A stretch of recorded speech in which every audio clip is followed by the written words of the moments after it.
tardes. Llegó nuevamente la hora del reloj checador, un lugar donde se discuten, se analizan problemas que son de interés del país, pero que también y de una manera muy especial son del interés de los trabajadores. Damos la bienvenida a nuestro público, damos la bienvenida a nuestros invitados. Nuevamente el profesor Antonio Castro López, la profesora Irma Cristina Hernández Iriberri y el profesor Antonio González Solís. Los tres con una amplia experiencia magisterial, y damos también la bienvenida a nuestro equipo técnico, a Brenda, a su acompañante, que es Adriana. Bien, pues si nos hicieron favor de vernos hace 8 días, recordarán que empezamos a ver un problema de capital importancia, no para los maestros, no para alguna parte de la población, sino para todo el país, para todos los mexicanos. El problema de la educación, del que curiosamente, pues al parecer todo el mundo habla, y hablan en especial algunos empresarios, algunos conductores de los medios comerciales, pero del que lamentablemente pocos conocen. Y precisamente por eso es que invitamos a maestros con amplia experiencia y sobre todo con propuestas para que nos expliquen cuál es el estado de la educación en México, qué es lo que pasa con la educación y algo muy importante, si el magisterio tiene alguna propuesta y en qué consiste esta propuesta. Y si no nos vio la semana pasada, en sus redes sociales, en Facebook, en Twitter, en Instagram, en YouTube y en nuestra página www.cananeatv.com pueden buscar la emisión de la semana pasada para ver el inicio de esta discusión. De cualquier manera, vamos a recordar un poquito de lo que veíamos en la emisión anterior y nos explicaban los compañeros a grandes rasgos cómo está organizado el magisterio. Son 2 millones. 1.750.000. 1.700.000. Sí. De los cuales, pues, si descontamos los que están en actividades administrativas y manuales, pues estamos hablando de cualquier manera de más de 1 millón de trabajadores docentes que atienden a ¿cuántos millones de alumnos? 25 millones más o menos de alumnos. Alrededor de 25 millones de alumnos de educación básica. Así es. ¿Sí? Entonces vemos que se trata de un problema que involucra a una buena parte de la población en México, pero que sobre todo un problema, un tema que involucra el futuro del país. Es de ahí la importancia. También comentábamos que los maestros están organizados principalmente en un gran sindicato nacional de trabajadores de la educación, pero también hay algunos que están en pequeños sindicatos, nos comentaban, sobre todo en el Golfo, al parecer, sindicatos estatales, no sé si locales, y también dentro del Sindicato Nacional de Trabajadores de la Educación, pues hay distintas posiciones, distintas corrientes, y con ellos seguramente distintas propuestas. Es a grandes rasgos un panorama de la educación. Y decíamos, pues hace algunos años, ya tiene varios años, hay quienes han estado insistiendo mucho en, pues dicen que defender la educación en México, pero no necesariamente desde el punto de vista de los maestros, y más bien se han destacado por un constante ataque a los maestros, acusándolos de todo lo que se puede acusar y desviando la atención de lo que son en realidad las demandas, las propuestas y la realidad del magisterio. ¿Y cómo podríamos resumir, maestro Antonio, la situación de la educación en México a principios de siglo? Esto es antes de la reforma de Peña Nieto. Pues podríamos a grandes rasgos, decir que el sistema educativo para esos primeros años de este siglo se encontraba en condiciones de crisis, de síntomas abiertos de crisis, ¿sí? Evidentes en, por ejemplo, la poca correspondencia entre la inserción de los egresados de educación básica en los siguientes niveles educativos. Evidente también en la insuficiente capacidad de los niveles medio superior y superior para dar cabida a los egresados de educación básica. Pero bueno, esto es algo conocido en todos los medios, me parece, o en muchos medios. Y refiriéndonos exclusivamente a educación básica, se puede decir de buenos síntomas sobre la cobertura a la demanda educacional en el país.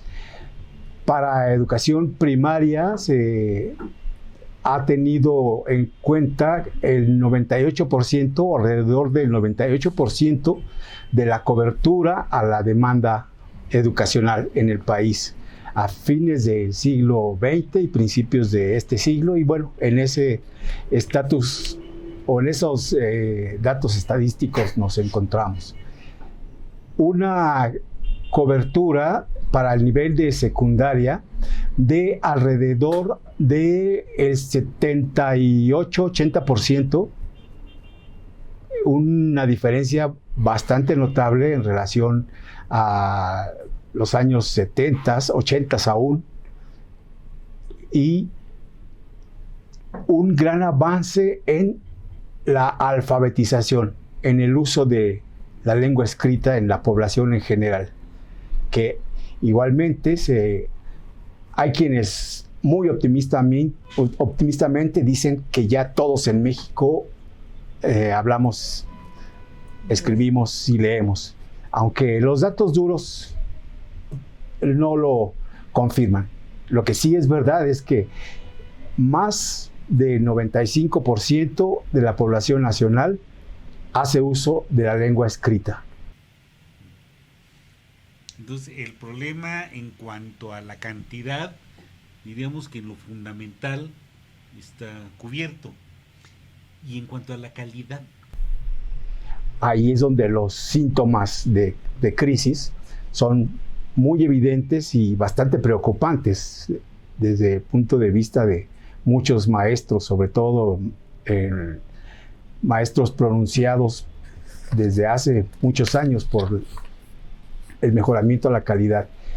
Estos síntomas de crisis en la calidad se ven, como decía, un poco en la poca articulación e inserción de los egresados de educación básica, porque además de la poca capacidad de los subsistemas, de los subniveles en media superior y superior, para recibir a todos los egresados de educación básica, también existe la desmotivación o la poca motivación de los egresados de educación básica secundaria para continuar sus estudios en los siguientes niveles, o que egresen del nivel básico con una orientación vocacional, orientados hacia un tipo de escuela o una línea de estudios en cualquiera que fueran las escuelas. Otro síntoma de crisis es la poca participación de los jóvenes egresados de educación básica en las acciones, las actividades comunitarias, la poca organización a nivel comunitario para la atención a necesidades sociales, familiares incluso. Han sido pocas las evidencias en los estudios, algunos estudios de los que he tenido conocimiento, son muy pocos los datos, poco alentadores estos datos que nos hablan de la participación social de los estudiantes de educación básica y egresados de educación básica. Esto es un síntoma de crisis porque, pues, desde hace muchos años, entre los propósitos de la educación básica, ha estado en el núcleo la formación de niños, jóvenes, mujeres, hombres, que sean capaces de llevar una vida productiva, pacífica, organizada, que contribuyan al fortalecimiento de la sociedad nacional en términos de los datos que se conocen de la productividad y de la acción organizada a nivel nacional, ¿verdad? Es decir, vemos violencia, vemos desempleo y vemos poca integración comunitaria, familiar, y pues esto es un indicador de que los aprendizajes, los conocimientos construidos en el nivel básico de estos jóvenes no fueron suficientes o no fueron los indicados, los deseables para lograr la formación de estos nuevos ciudadanos jóvenes a integrar una sociedad mexicana más productiva, más organizada. Profesora, nos comenta el maestro Antonio que hay una cobertura de 98% a nivel primaria, pero ya al pasar al nivel medio estamos hablando de 70 y tantos, más de 20% de diferencia. ¿A qué se debe este cambio, esta diferencia? ¿Son problemas del sistema? ¿Son problemas de los estudiantes, de las familias? ¿Qué es lo que pasa? Bueno, este no es un problema nuevo, es una constante en la historia de la educación en México. Es una pirámide invertida, ¿no? Bueno, tiene una pirámide en la que el proceso de escolarización va decantando una gran cantidad de estudiantes, y los que llegan a los niveles superiores pues son una minoría, y esto necesariamente tiene su referente social, sus causales económicas, sociales, culturales, pese a que, como dice el compañero Antonio, ha habido una amplitud de espacios educativos que teóricamente puedan darle cobertura a los egresados de educación básica. De todas maneras, a esos egresados de educación básica y educación media, de todas maneras hay un desfase muy grande, tanto en las comunidades rurales, sobre todo, y en el plano de lo más subjetivo, tendríamos que pensar que muchos jóvenes ya no encuentran ninguna expectativa en el sistema educativo. Maestra, vamos a hacer un pequeño intermedio, un corte para unos interesantes anuncios, y regresamos en un momento para que continúe explicándonos esta situación. Invitamos a todos nuestros seguidores a compartir, a invitar a sus amigos y también a sus enemigos, a quien quieran invitar, a que nos sigan en sus redes sociales, cananeatv.com. Regresamos en un momento.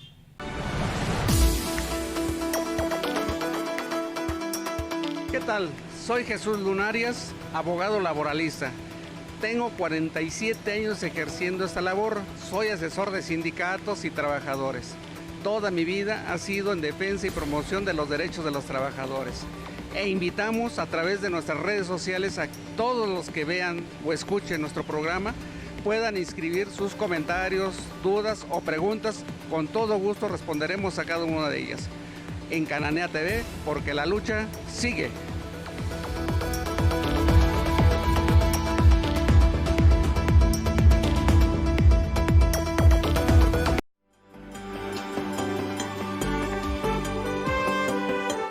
Por Por décadas, las demandas e injusticias de millones de mexicanos fueron acalladas por medios de comunicación al servicio de gobiernos neoliberales. Las redes sociales abren un espacio para construir un nuevo modelo informativo que visibilice y dé voz a aquellos sectores que esperan un verdadero cambio en las políticas públicas. Por ello, nace Cananea TV, un espacio de expresión para los trabajadores, indígenas, campesinos y los grupos sociales que aspiran a un mejor país y a un nivel más justo de vida. Soy Carla Valderas. Soy Adriana Nieto y los esperamos a seguir nuestra programación a través de nuestras redes sociales. Y recuerden que en Cananea TV, la lucha sigue.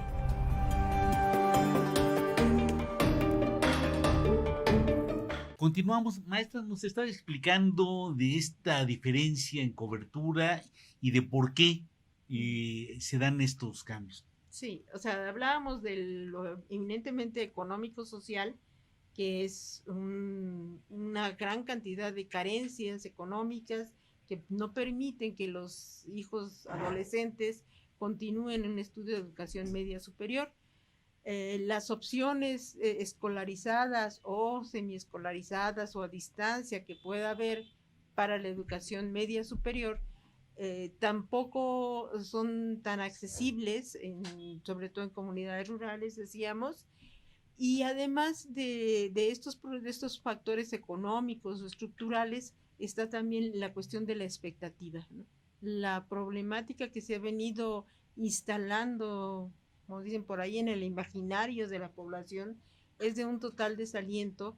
El compañero Antonio hablaba de las cuestiones de calidad, pero no, si hablamos de calidad tendríamos que hablar de qué cualidad le asignamos esa calidad, ¿no?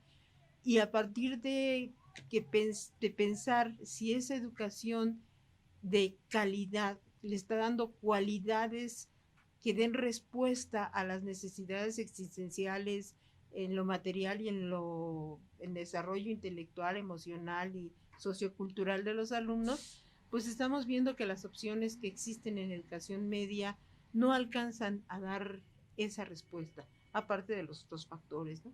Por eso creemos que hay un desfase muy grande y lo peor del caso es que fuera de la cuestión escolar, de educación media básica, media superior, pues la mayoría de los chicos no tienen ninguna alternativa. Y es ahí donde se forma una gran franja de población sin ninguna expectativa, sin ninguna canalización, sin ninguna claridad de su colocación en la sociedad y de su perspectiva de futuro, porque ellos mismos ven que ni los egresados a nivel superior alcanzan a tener una movilidad social, como se le llamaba, y ya no ven sentido estar gastando un dinero en un proceso educativo que no les va a redituar, porque además tampoco le está respondiendo a necesidades existenciales. Entonces, esa es una problemática muy fuerte que se debe justamente no a un problema de crisis natural, sino es un problema generado históricamente por las subsecuentes reformas neoliberales que se han hecho a la educación, y podemos hablar desde el Acuerdo Nacional para la Modernización Educativa del 92, donde empieza a consolidarse la propuesta neoliberal que ya venía empujándose incluso desde el 83, y reformas subsecuentes van causando toda una serie de merma, de despojo cultural, de merma curricular, de desentendimiento de lo que es el sentido integral de la formación, y eso repercute necesariamente en la población. Y viene entonces un gran choque, que lo pudimos ver en el movimiento estudiantil del año 2000, donde todo un proyecto, todo un discurso de supuesta modernidad, de supuesto cambio, de supuesto integración a un primer mundo, se ve totalmente desmoronado, y las respuestas de los jóvenes, pese a ese desencanto social, los que están en la educación media superior tuvieron una importantísima respuesta, porque comprendieron que había que detener esa agresión a la educación pública de media superior y superior, y se generó el movimiento de la huelga del CGH, que le llamábamos, ¿no? Y esto genera toda una serie de confusiones, de triunfos obviamente pues, del propio movimiento, pero también de confusiones de cuál es el sentido de la educación.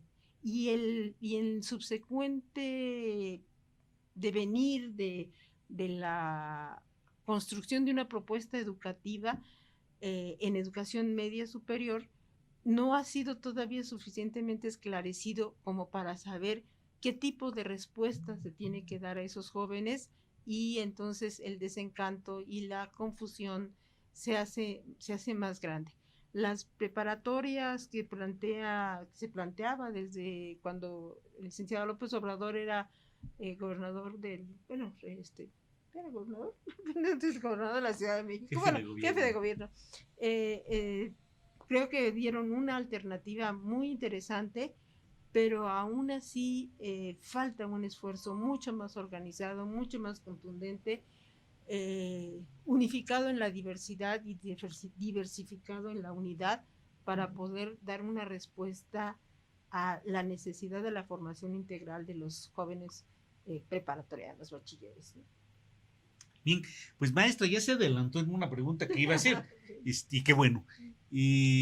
Bueno, tenemos ya un panorama de cómo estaba la educación a principios de siglo, y la pregunta era, bueno, cuando vino la reforma de Peña Nieto, arregló eso, pero por lo que vemos, no solo no lo arregló, sino que vino a empeorar las cosas.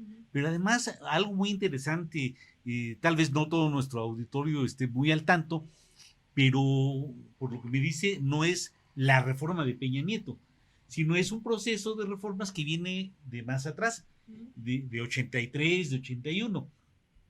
Entonces, años aciagos, en 83 a los trabajadores nucleares nos tocó ser de las primeras víctimas del neoliberalismo. Perdimos más de la mitad de nuestro sindicato, pero ese es otro tema, no vamos a meterlo en esta ocasión.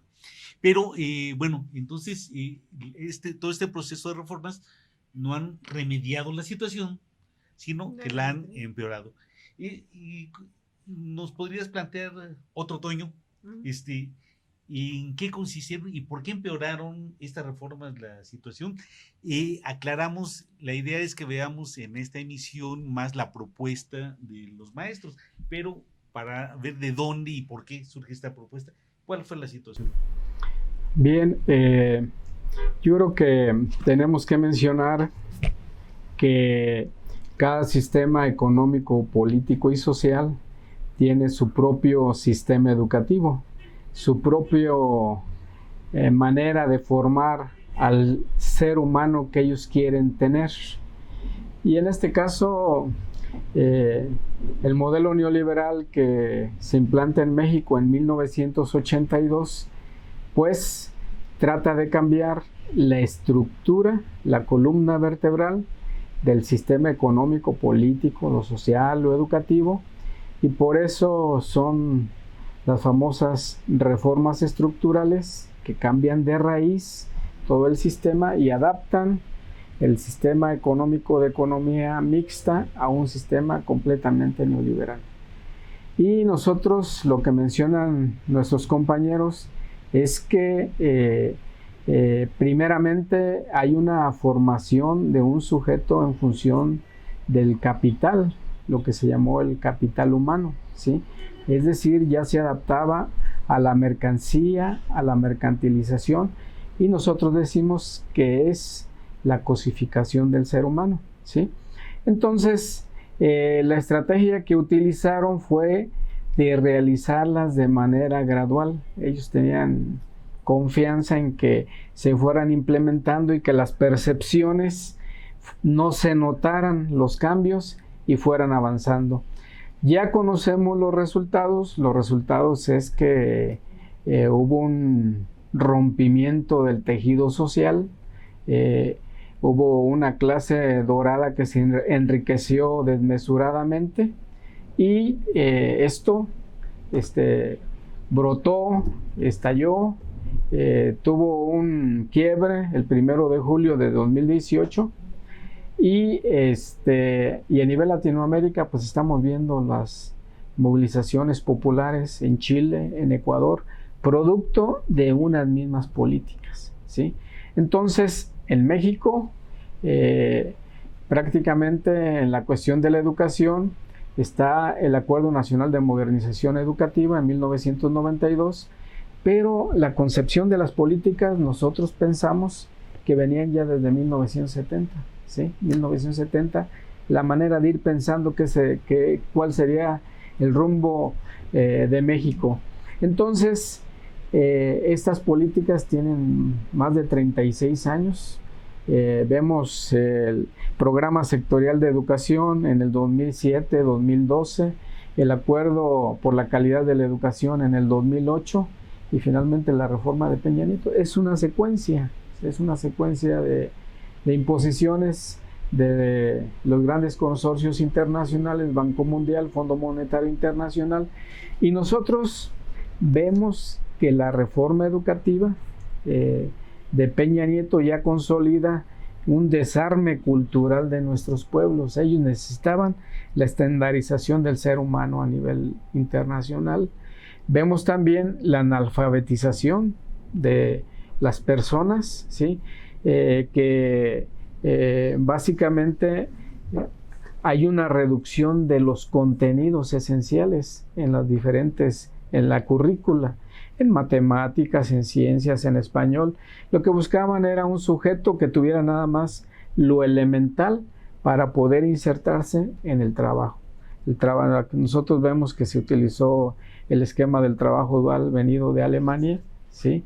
Con el objeto de también ir formando a la persona que se insertaría ya en el trabajo con características muy precarias. Por eso, cuando escuchábamos los candidatos presidenciales que se enfocaban mucho en el inglés y la computación, es decir, venía la máquina automatizada, estaba en el idioma inglés, entonces requerían un sujeto para el trabajo a nivel internacional.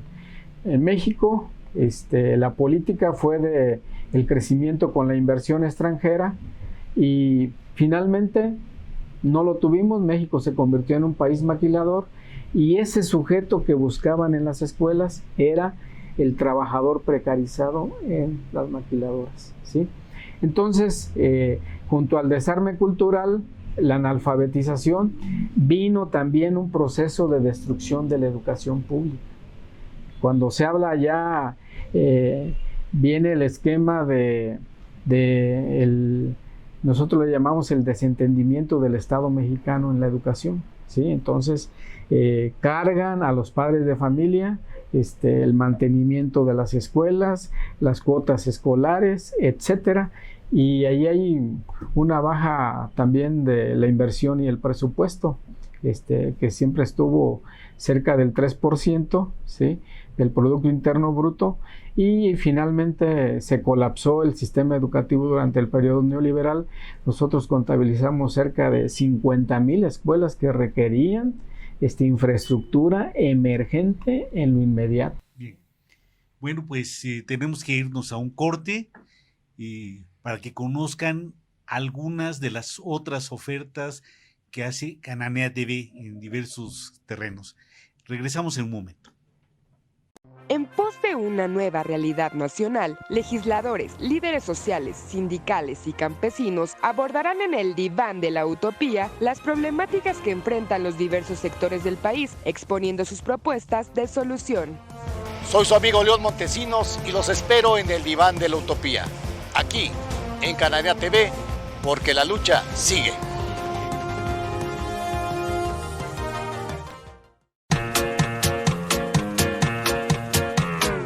¡Caray! Oiga, señor, señora, ¿cómo queremos un mejor país si no cambiamos nosotros? Yo soy su amiga Jerry González, nos vemos por Cananea TV, porque caray, la lucha sigue. Continuamos en Reloj Checador analizando la situación de la educación en México. Pues vemos que esta es una cantidad enorme de problemas, de carencias y de golpes y retrocesos. Ante esto, la respuesta de quienes están en el trabajo diario, de quienes están en el aula frente a los alumnos, pues no creo que haya sido el simplemente verlo y ya, sino que hay una respuesta y me parece que esta respuesta viene acompañada con una propuesta. Sin embargo, pues ya hemos dicho que el magisterio es un sector enorme, con diferencias en organización, en orígenes, en trayectorias, etcétera. Entonces, difícilmente, me parece, podríamos hablar, al menos que si estoy en un error me lo aclaran, de un solo proyecto, de un proyecto que sea asumido por todo el magisterio. Sin embargo, me parece, bueno, aquí tenemos muestras de que sí hay este proyecto distinto, que responde precisamente, me parece, ya nos lo aclararán, a esta situación que se vive en la educación mexicana. ¿Cuáles son estas propuestas o cuál es parte de esta propuesta? ¿Quién, maestra? Bueno, podríamos hablar que nuestra propuesta de este agrupamiento magisterial democrático se llama Programa Nacional Alternativo de Educación y Cultura. Programa, en cuanto tal, plantea una serie de principios, valores, propuestas generales que fundamentan todo un quehacer, toda una lógica y un sentido donde el sujeto destinatario, el actor de los procesos, tendría una serie de pautas comunes. Nacional, porque puede ser trabajado en cualquier condición del país, y porque además para su construcción estuvieron contribuyendo compañeros de muchísimas entidades y de todos los niveles y modalidades educativas. Le llamamos alternativo justamente porque es una propuesta diferente, porque hay una lógica y un planteamiento, un punto de vista diferente para leer la realidad. Decíamos la sesión del programa pasado que nuestra intención formativa fundamentalmente es que el sujeto que está en el proceso de escolarización aprenda a leer su realidad, a interpretarla y a unificar los caminos de transformación de acuerdo a sus necesidades. La alternativa justamente es esto, el carácter alternativo de nuestra propuesta es esto. No es para reproducir un status quo de una clase dominante y de una propuesta que emerge de los organismos financieros internacionales, sino es un planteamiento que le da la palabra al sujeto, que le da la posibilidad de entender las leyes dialécticas de los fenómenos sociales y naturales y su participación y su involucramiento en ello. Y a ese carácter de educación es ese responder a la necesidad de entender. Vemos a la educación como ese beneficio, como ese factor que viene a satisfacer el proceso de comprensión, el proceso de reapropiación, el proceso de reconstrucción, el sentido de la colectividad, el sentido de la historicidad, la comprensión de la totalidad y las pautas de la transformación desde la resistencia. Y hablamos de que es de educación y cultura porque bien el fenómeno educativo está inmerso en la dinámica cultural de una sociedad, es a través de la educación como se dinamiza la cultura y a través de la cultura como se le da un nuevo carácter a la educación. Decía el compañero Antonio, las propuestas neoliberales de las reformas educativas neoliberales nos han hecho un despojo cultural y nosotros estamos planteando la recuperación de esa identidad cultural, de ese sentido de comprensión de lo que nos une, de lo que nos caracteriza, de lo que nos da perspectiva de futuro para poder desde la educación hacer como que propuestas de ensayos adelantados del mundo en el que queremos vivir, ¿no? Sí, pues hubo una necesidad de la organización de los maestros, primeramente de hacerlo como una rebeldía, es decir,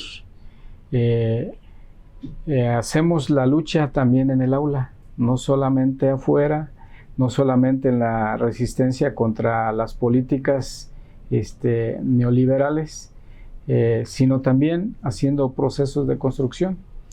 Y lo que el maestro democrático se negó es a la formación de un sujeto precarizado, a la formación de un sujeto analfabetizado, ¿sí?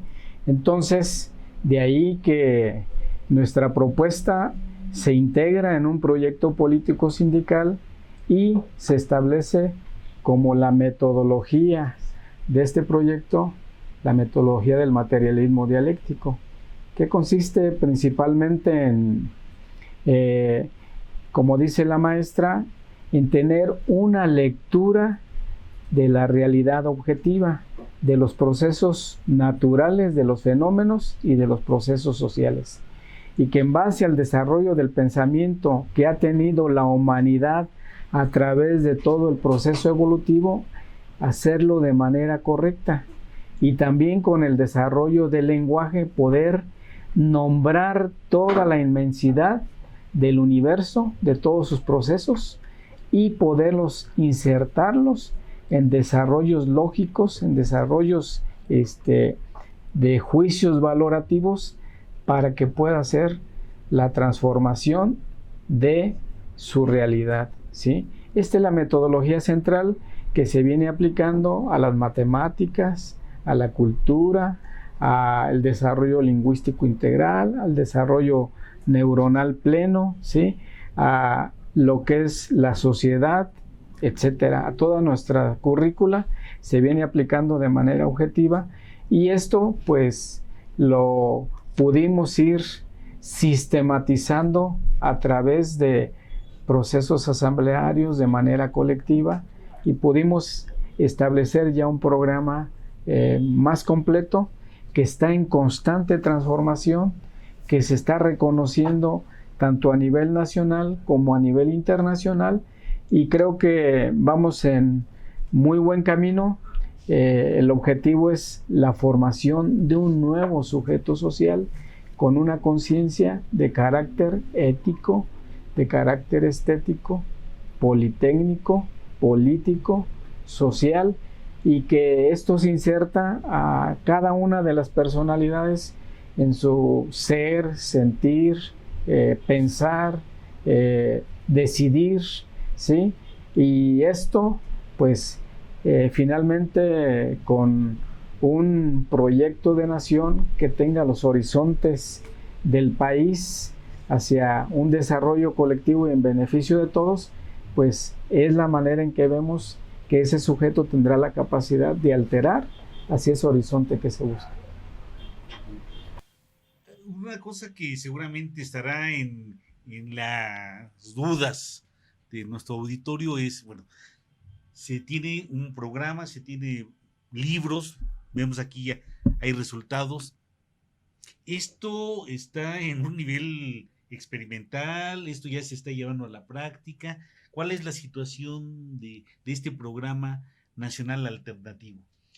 Bien, ya estamos en la práctica completa.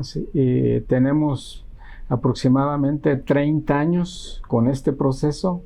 Empezamos, se puede decir, de cero, de uno, pero empezamos a construir, y en este momento tenemos un registro de aproximadamente 6,500 escuelas, tanto en Michoacán como en todo el país, en donde se llevan este programa en el nivel de preescolar, educación primaria y educación secundaria. Entonces ya son escuelas reconocidas, certificadas, y estamos en este proceso de seguir trabajando en donde podamos ir avanzando. Hay un aval de los padres de familia en que se lleve este programa. Se les pregunta a ellos que qué clase de sujeto quieren que sea su hijo, si es un sujeto precarizado o es un sujeto que pueda tener incidencia sobre su entorno, y los padres se deciden por nuestro programa. Entonces Con eso vamos caminando, vamos formando ahí también nuestros planes áulicos, nuestros planes comunitarios, nuestros planes anuales en conjunción con los mismos padres de familia. Así están conformadas nuestras escuelas integrales, están conformados también nuestros programas de desarrollo lingüístico integral, desarrollo neuronal pleno, ¿sí? En donde tenemos una constante intercambio de valoraciones con la comunidad. Y eso nos permite estar en conjunción con ella para poder trabajar en el análisis de sus problemáticas y sus soluciones. Entonces, está ahí la relación escuela-comunidad, está ahí la relación escuela-trabajo y la escuela transformadora. Entonces, esto básicamente venimos avanzando y creemos que ahora con la cuarta transformación debemos profundizar también en el trabajo con nuestro programa alternativo. Bien, pues sí, muy interesante. Y maestro, ya tenemos en este segmento un poquito tiempo, pero podríamos hablar de que el proyecto que se está exponiendo es una reforma más, o es una revolución, o qué es para el sistema educativo. Pues yo podría decir como primera expresión que es la punta de lanza en la construcción de una propuesta pedagógica democrática. Sí, es la expresión más avanzada que hemos visto de una propuesta pedagógica construida colectivamente en las bases y en la práctica del Magisterio Nacional. Este gran avance es, desde luego, producto de la comunicación entre los profesores, la acción organizada y la comunicación con las comunidades. Como bien dice mi compañero tocayo, esa comunicación que han logrado con los padres de familia les ha permitido estar consolidando lo que en otras circunstancias y en otros momentos, para algunos compañeros profesores, yo me he visto en ese caso también, nos ha resultado un tanto arriesgado hacer innovaciones, implementar cambios, el hecho de no tener las condiciones de comunicación con la comunidad.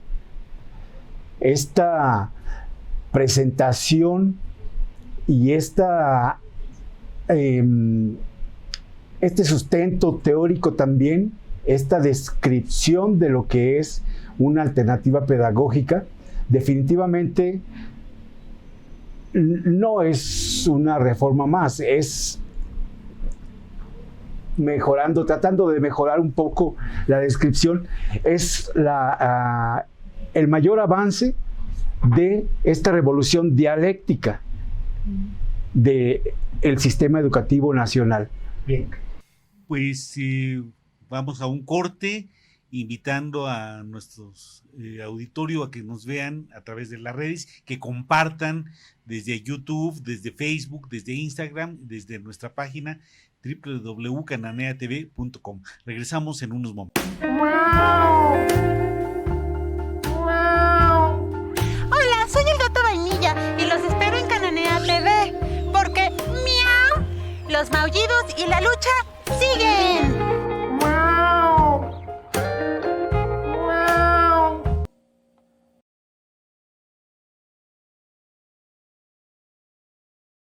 Soy Carlos Magariño Luévano, prosecretario de Jubilados del Sindicato Mexicano de Electricistas. Los invitamos a sintonizar Cananea TV porque la lucha sigue.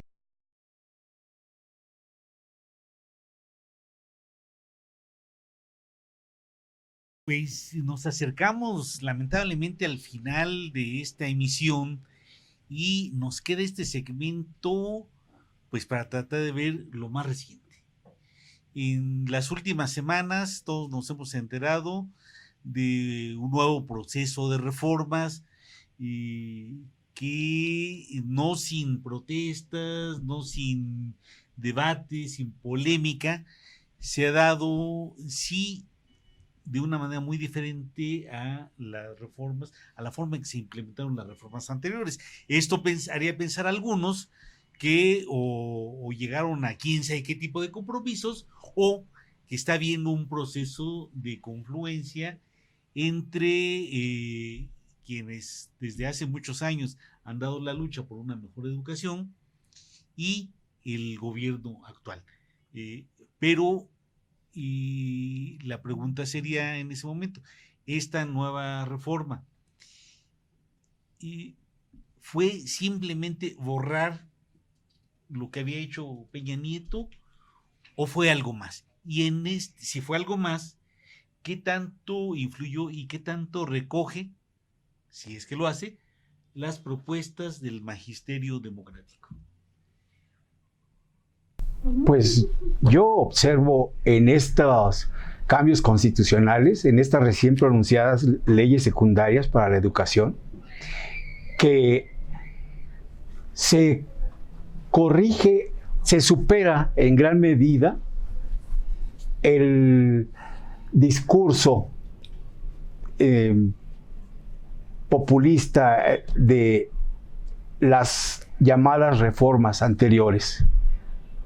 Digo populista porque en el discurso curricular, partiendo desde la Declaración Constitucional del artículo 3 hasta lo que han sido los planes y programas de estudio, se han colocado ahí algunas declaraciones, algunos principios teóricos, algunas demandas político-académicas que tienen que ver con el mejoramiento del ambiente escolar, pero que no existe una coherencia interna en este discurso curricular. Cuando digo discurso curricular me refiero a todas estas declaraciones, tanto del artículo 3, las leyes secundarias, los planes, programas, los materiales de apoyo a las escuelas, a los maestros. No hay una congruencia que le dé marcha a aquellos pronunciamientos principales que tienen que ver con la participación del estudiante en la lectura de la realidad, como lo mencionaban los compañeros. En eso coincidimos, que la participación del estudiante desde el nivel básico tiene que ser haciendo una lectura de su realidad, interviniendo en su realidad en formas lúdicas, en formas creativas, con la investigación científica, con los temas de interés que son de los niños, que a veces parecen preguntas impertinentes o participaciones de investigación tecnológica que aparecen a veces travesuras de los chicos, pero son resultado de su lectura en la realidad, de su convergencia de sus intereses con la disposición del maestro, la disposición de las normas escolares, para que ese conocimiento, esas dudas, esas inquietudes se conviertan en acciones escolares proactivas, productivas para ellos en el momento y, por supuesto, a posteriori, cuando sean jóvenes, cuando sean adultos, porque lo que están aprendiendo es que sus intereses valen, sus creaciones valen, y la realidad que ellos perciben tiene significado y es tratable en el contexto escolar. Lo pueden platicar con los profesores, y más aún si participan los padres de familia, y esto es una comunidad para el aprendizaje. En este discurso curricular que algunos identifican con reforma, yo pienso que no es otra reforma tampoco, sino que también es parte de este proceso dialéctico que ha pasado por los pronunciamientos populistas, que viene desde hace más décadas atrás, con estos pronunciamientos de los profesores y los académicos democráticos, se viene forjando, y en esta nueva disposición constitucional y la legislación secundaria y lo que va de exploración y avance hacia nuevos planes y programas de estudio, hay precisamente una mayor concurrencia de todas estas tendencias y discursos que al parecer dan mucho mayor apertura y mucho mayor posibilidad de que ocurran esos ambientes escolares que se han venido demandando con sustentos teóricos y que han venido describiendo algunos profesores que de manera organizada han trabajado con la creación de nuevos ambientes en México, y por supuesto también con aquellas otras experiencias escolares de las que tenemos conocimiento a través de la bibliografía de otros contextos internacionales. Maestra Cristina. Sí, gracias. En el problema del discurso pedagógico caen todo. Y desgraciadamente dicen, es que le falta calidad. Ah, sí, le falta calidad, hay que ponerle calidad. Y cualquier vocablo puede caber. El problema está en la coherencia y en el sentido, ¿sí? Al interior de la Secretaría de Educación Pública, aún en este contexto de la Cuarta Transformación, pues nosotros percibimos una gran cantidad de corrientes y posturas, discursos, intereses, pero sin embargo ha habido avances. Creemos que el simple hecho de lograr la reinstalación de la gran mayoría de nuestros compañeros cesados, que todavía faltan algunos, el abrogar muchas de las cuestiones o quitar muchas de las cuestiones que habían malformado nuestro artículo 3 constitucional, el paso que se da en algunos aspectos de las leyes secundarias, son avances muy importantes, pero no deja de ser todavía un discurso que no termina de permear en el maestro. La diferencia de esta problemática que se da, y es muy entendible en este contexto, es que la propuesta de nuestro programa tiene la congruencia tal de que para nosotros el proyecto de país está planteado en nuestro modelo social, y es un proyecto de país que tiene muchísimas semejanzas con el proyecto de la Cuarta Transformación, porque responde a las necesidades de nuestra población. Tenemos la propuesta de un modelo educativo, porque responde justamente a las necesidades del sujeto ciudadano que queremos formar en relación al contexto de recuperación de su cultura, de su práctica, de su sentido de vida, de su comprensión. Tenemos un modelo pedagógico congruente con todos los demás que va dándole cabida a toda una serie de planteamientos teóricos, filosóficos, éticos, políticos, estéticos, que dan respuesta a la intención, esa intención pedagógica que nos dice cómo debemos hacer el proceso de la construcción de la conciencia, como hablaba el compañero Antonio hace un momento. Y tenemos pues toda nuestra propuesta curricular, y bueno, sería muy difícil aquí que plantearla, que nos va a permitir ir arribando a prácticas didácticas muy concretas, donde justamente el sujeto se haga de la palabra, y hacerse de la palabra es hacerse de la comprensión y de la intención. El debate político es un debate pedagógico, porque tiene la intención de formar ciertos ciudadanos. Nuestro debate pedagógico entonces también es un debate político, y entramos a ese gran debate nacional, y lo hacemos con estos fundamentos, lo hacemos desde una posición científica, dialéctica, lo hacemos desde un planteamiento integral, lo hacemos de un proceso ético y estético, donde lo fundamental es la humanización del ser humano, la recuperación de sus espacios, de su conciencia, de su proyecto de vida, y las prácticas didácticas pues las ejemplificamos de diversas maneras, pero finalmente tienden a que el sujeto encuentre su espacio, la situación en el contexto en el que está y se plantee la apropiación de las herramientas para transformarlo. Independientemente de lo que suceda con los procesos de la llamada nueva escuela mexicana, que desde luego nosotros estamos apuntalando con esta propuesta, lo fundamental es que sea el debate pedagógico un debate que esté colocado en todas las mesas de las familias de este país, en todos los espacios académicos, en todos los medios de comunicación, porque es precisamente lo que nos va a permitir construir el tipo de país que queremos. Darle realmente ese sentido al no robar. Y no robar no es solo quitarle algo al otro. No robar es construir.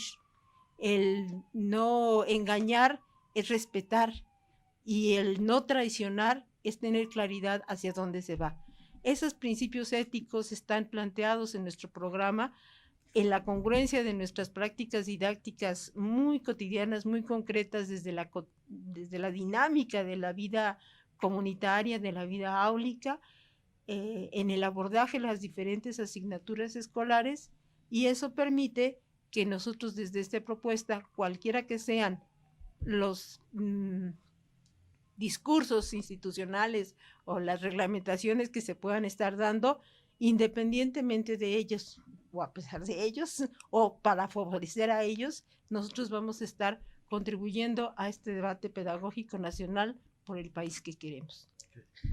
Pues ya te dejaron poco tiempo los compañeros, pero bueno, quedamos de que aquí de lo que se trata es de construir colectivamente. Toño.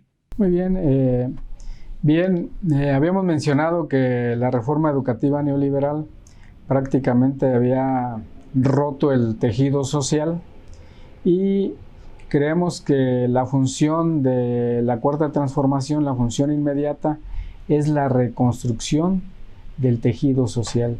Y entonces,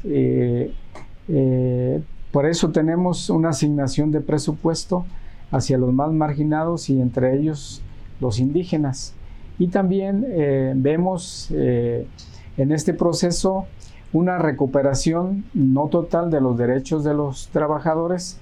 Vemos también un proceso de formación de un nuevo sujeto basado principalmente en lo que menciona el artículo 3, con una orientación integral, conocimiento de las ciencias y las humanidades, las matemáticas, la lectoescritura, la literacidad, la historia, la filosofía. Creemos que esto es muy importante porque se había quitado el pensamiento correcto que nosotros habíamos manifestado y ya se integra otra vez la lógica, la filosofía, es decir, hay una recuperación.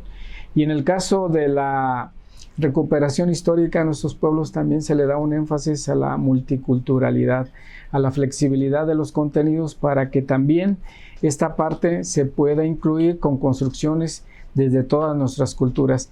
Creemos que son avances importantes, avances también en el derecho. El Estado vuelve a reasumir una rectoría que se había perdido durante el periodo neoliberal para nuevas políticas nacionales educativas. Desde nuestro punto de vista, basado en nuestro programa alternativo de educación y cultura, creemos que falta la integración del sistema educativo nacional a un proyecto y horizonte de nación. Está todavía las políticas nacionales construidas sobre un desarrollo individual para que tenga beneficio hacia la sociedad, o sea, no directo, sino se ve todavía indirecto, y creemos que debe ser un desarrollo integral de todo el país, de todo el sistema educativo nacional, para que esto pueda enfocarse a una perspectiva de nación. Se da también la formación de docentes, o sea, los egresados de las escuelas normales puedan tener un empleo seguro, ¿sí? Esta parte también consideramos que es muy importante y creemos que se va profundizando. Falta también incluir la parte de la construcción de una nueva conciencia de ese sujeto que estamos formando, una conciencia política, económica, social, ética, estética, que pudiera tener la formación integral del sujeto. Y pues se tienen avances y nosotros creemos que la función de los trabajadores es seguir aportando y seguir haciendo las presiones necesarias para que avancemos en lo educativo y como país de manera colectiva. Pues, pues ya esperábamos que podríamos seguir hablando esta emisión y 2, 3, no sé cuántas más sobre el tema y no terminaríamos. Me parece que se trata, como decíamos desde el principio, de un tema sumamente importante y en el cual quisiéramos insistir, no es un problema de los maestros, no es un problema de los alumnos, no es un problema de los padres de familia, es un problema nacional y en el cual todos debemos involucrarnos. Los trabajadores de la rama que sea, debemos involucrarnos en estos temas. Y pues antes de que nuestro equipo técnico nos corte y nos diga que ya nos pasamos, reiteramos la invitación a compartir este programa con todos y a seguir nuestras emisiones semana tras semana. Nos vemos la próxima.